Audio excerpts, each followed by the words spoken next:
It happened during my first winter in Japan. I was living near Kyoto, a quiet town by the river. Old wooden houses, narrow streets, a place where time moved slower. At first, everything felt peaceful, the kind of calm that hides in silence, until the night I saw her. Thank you for listening. Let me know where you're tuning in from to support the channel. It was late, close to midnight. The rain hadn't stopped for hours. The city lights shimmered across the wet pavement like melted gold. I was walking home after work. The station was empty. Only the sound of my shoes against the concrete. And then I saw it. A red umbrella, standing upright at the entrance of a small shrine by the alley. Open, perfectly dry, even under the pouring rain. At first I thought someone had forgotten it. But as I got closer, the air around it felt colder. Thicker somehow. The candlelight inside the shrine flickered. The wooden prayer boards creaked in the wind, and I felt watched. I stopped moving.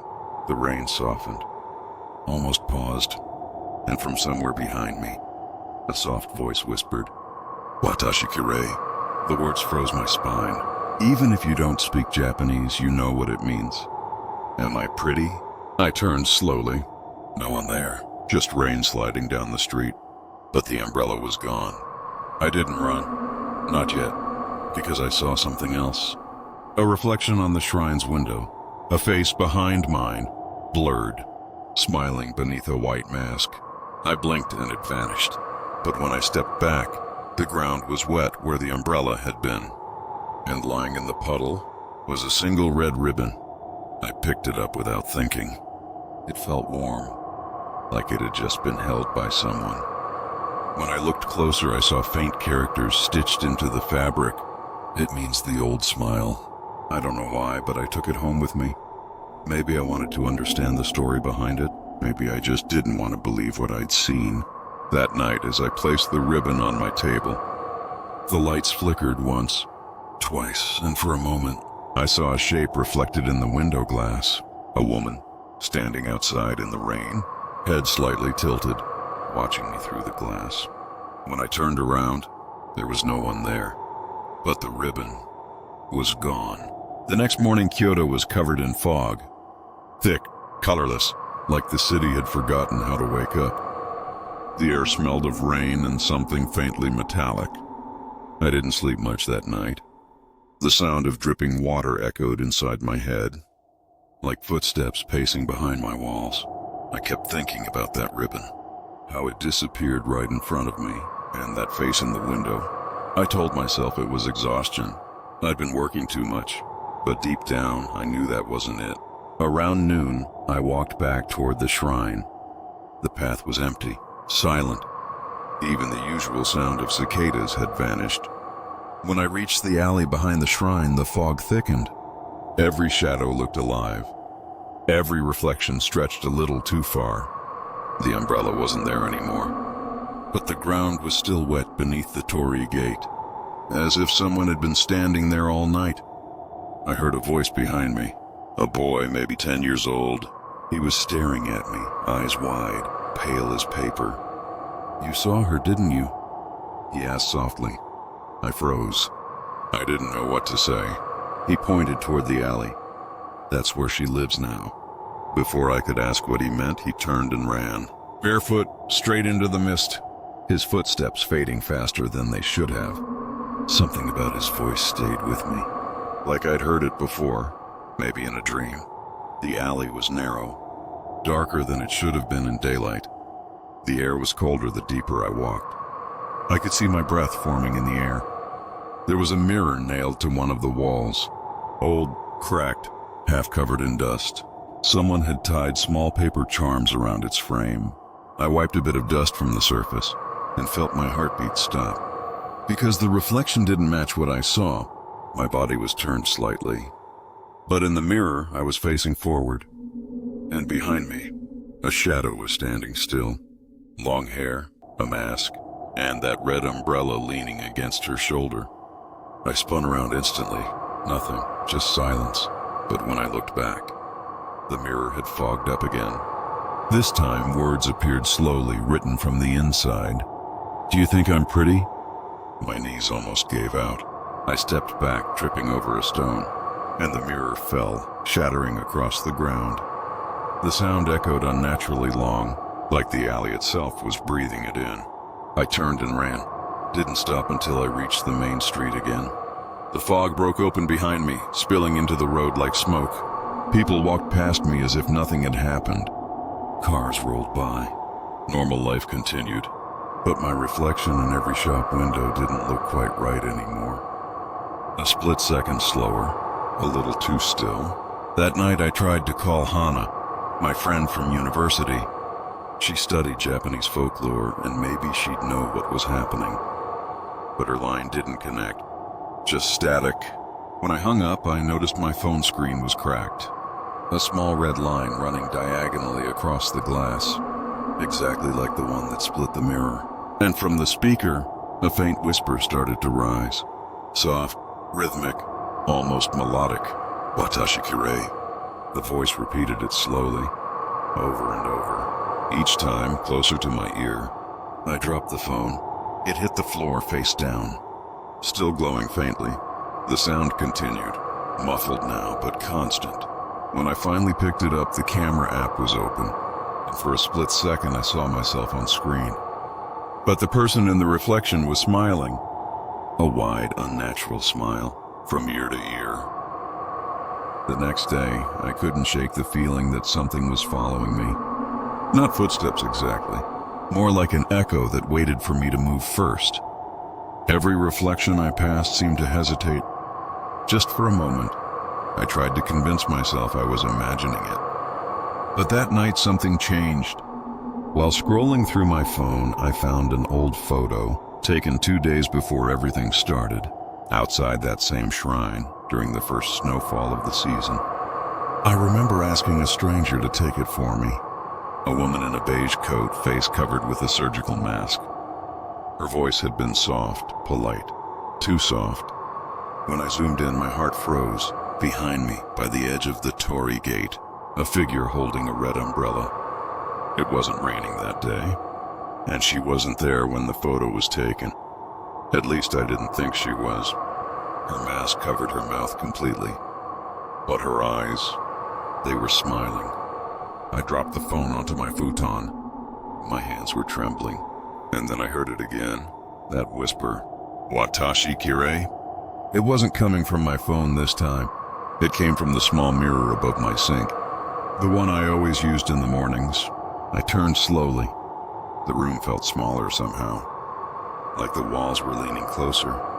My reflection stood perfectly still, but I hadn't stopped moving yet. The lights flickered once, twice. Then the reflection smiled. Her mouth opened beneath the mask. I couldn't breathe. Her lips stretched wider, the skin splitting, soundless but real. That's when the mirror cracked, right down the center. The room went dark. Only the sound of my heartbeat filled the air. And in that silence, another sound joined it. A faint dragging, like fabric brushing the floor. I turned toward the window.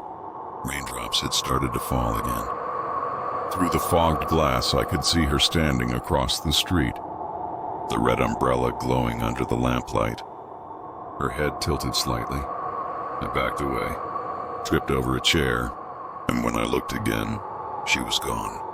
I ran to the door and locked it. Every window, every curtain closed tight, but I still felt her there. I sat down trying to breathe, and that's when I noticed my reflection again.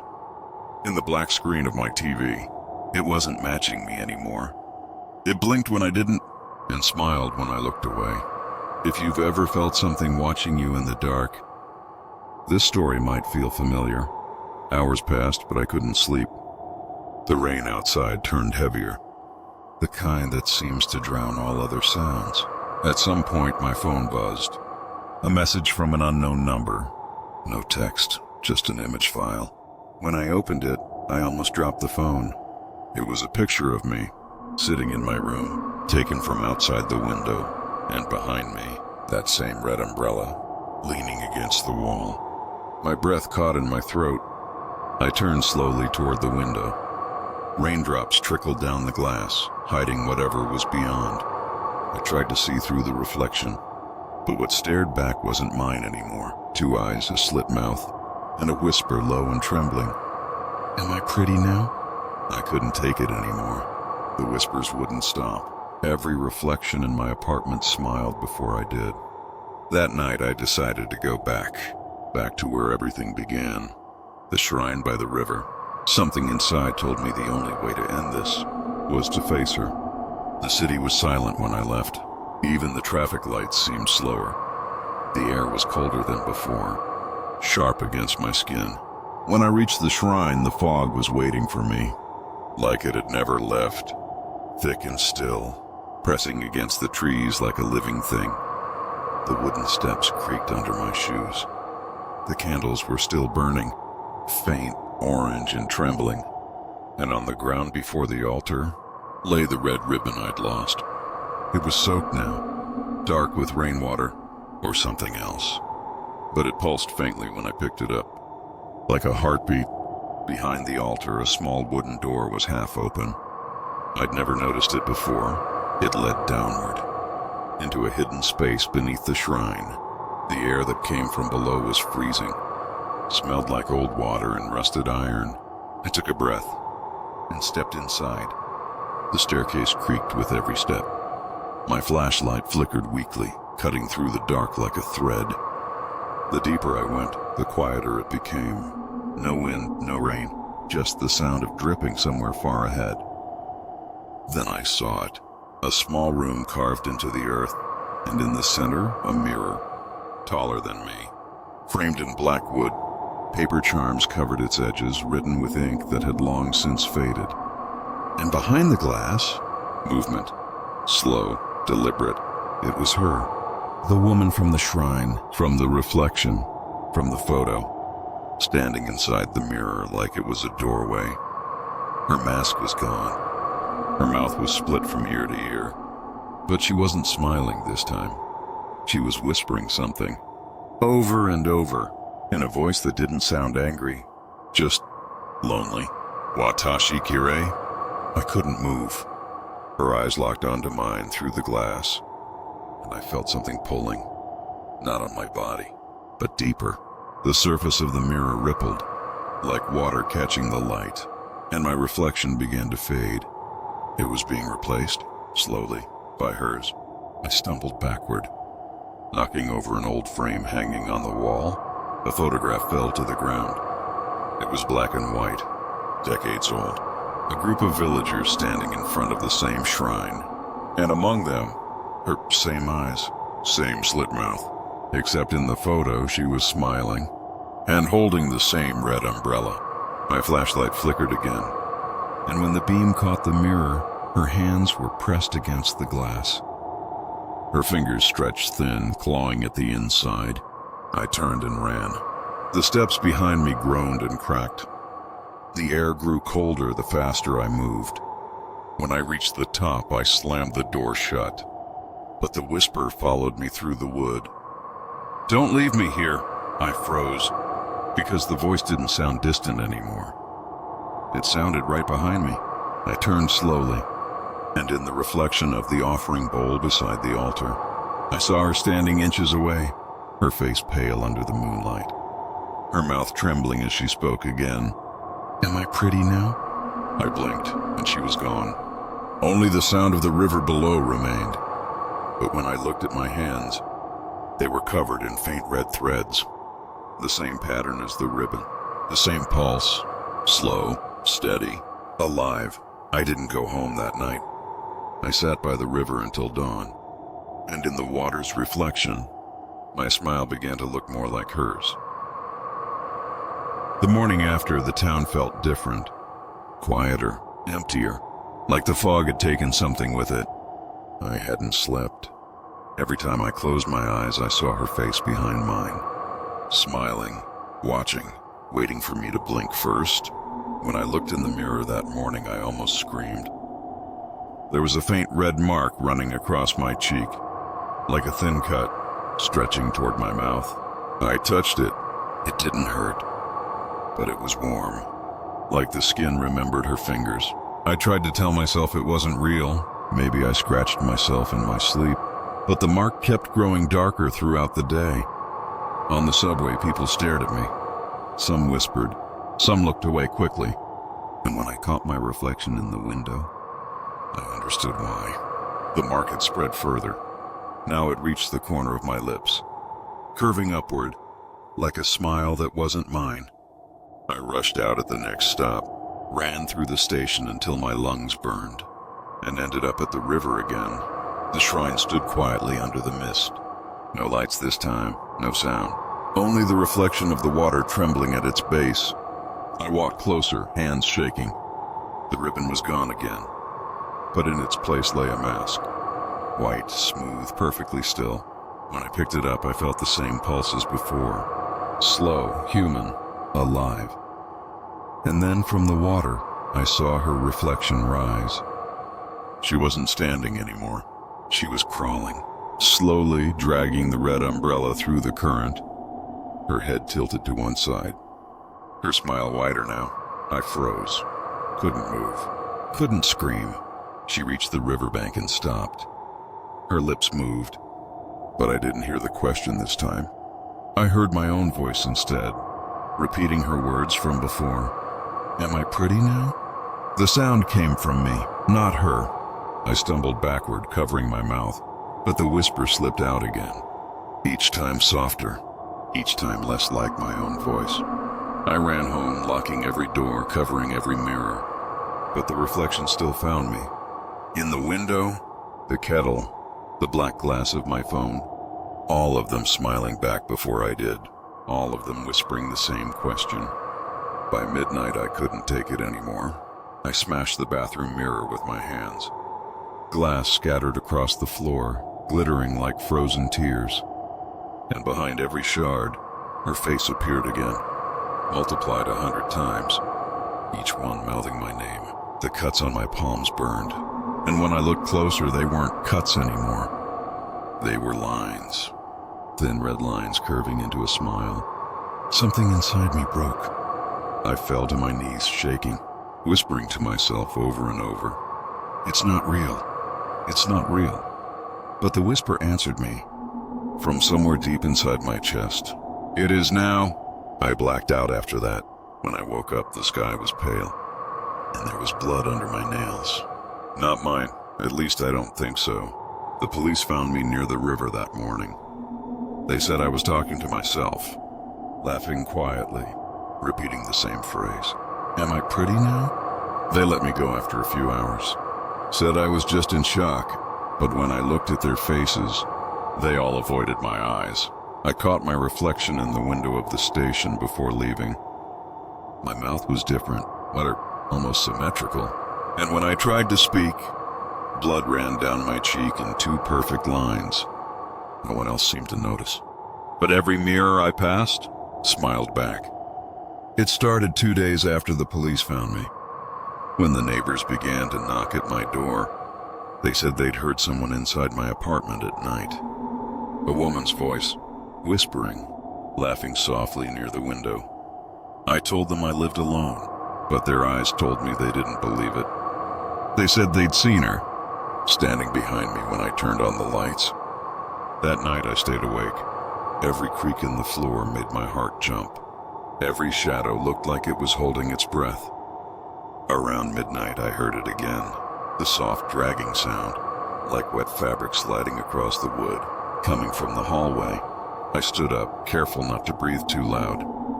The apartment was dark, too still, and then someone knocked from inside my bathroom.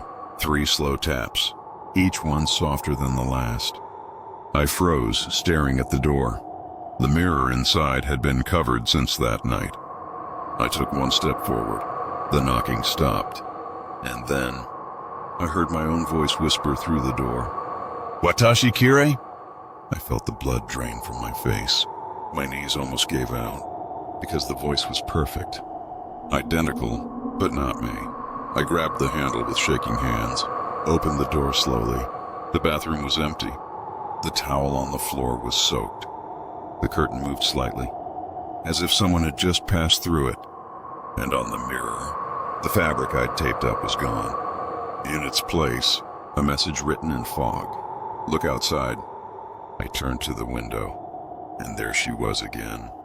Standing on the street below, same red umbrella, same tilted head, but she wasn't alone this time. Behind her stood others. Men, women, children, all with slit mouths, all smiling in silence. I stumbled back, heart racing, grabbed my phone and started filming through the glass. But when I looked at the screen, they weren't there, only me, standing at the window, smiling, even though I wasn't. I dropped the phone and ran to the door. But before I could touch it, someone knocked from the other side. 3 times again I froze. Then a woman's voice whispered softly through the wood. "Please, let us in." The voice was calm, broken almost, like she'd been crying for years. My hand hovered over the handle, and then I saw it, the reflection in the window behind me. My mouth was moving on its own, whispering back, "Come in." The handle turned slowly by itself. The door opened an inch, then 2. Cold air poured in. The lights flickered, and for a second I saw them, all of them, standing in my hallway, smiling, their mouths split open in silence. I slammed the door shut, pressed my back against it, trembling. Their whispers seeped through the cracks. "Am I pretty? Am I pretty?" Hundreds of voices overlapping, fading into laughter. The sound grew distant after a while, but I knew they hadn't left. They were waiting.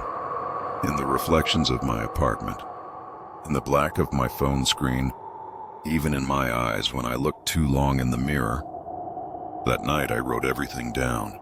Every word, every sound, every face I'd seen. Because I know what's happening now. The curse spreads through memory. Through stories, through voices that repeat her question, through people who listen and imagine her face.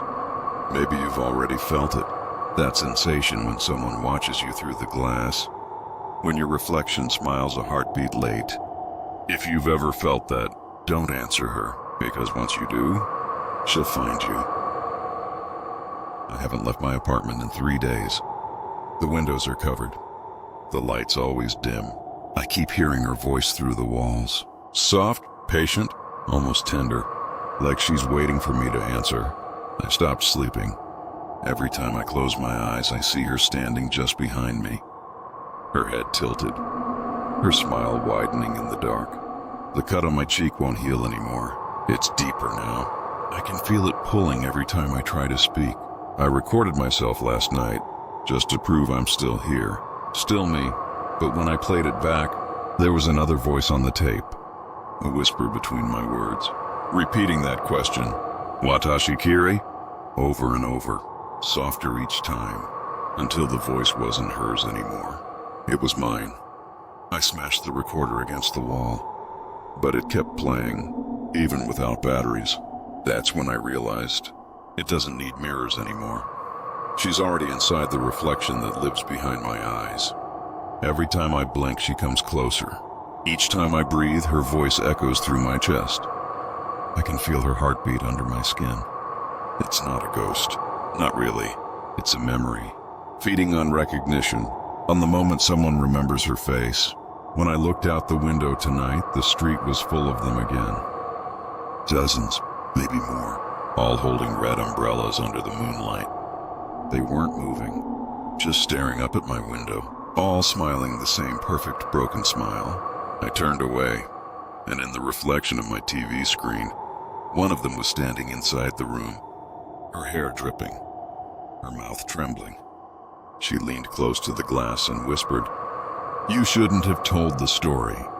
The screen went black. My reflection disappeared completely, and for the first time, the silence felt heavier than her voice. I don't know how long I sat there. Hours, maybe. The air was cold enough to sting my skin. When I finally looked back at the window, there was only one umbrella left outside, bright red, glowing under the streetlight. The figure holding it tilted her head again, but this time, she wasn't smiling. She lifted the mask slowly, revealing a face that wasn't hers. It was mine. And then she spoke, with my voice calm, almost gentle. Am I pretty now? The lights flickered once.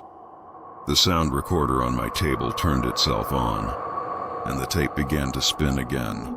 If you ever hear this, if you ever see a red umbrella under the rain, don't look at your reflection. Don't answer the question. Don't whisper her name. Because once you do, she'll have your voice too. And when you see your reflection smile before you do, it'll already be too late.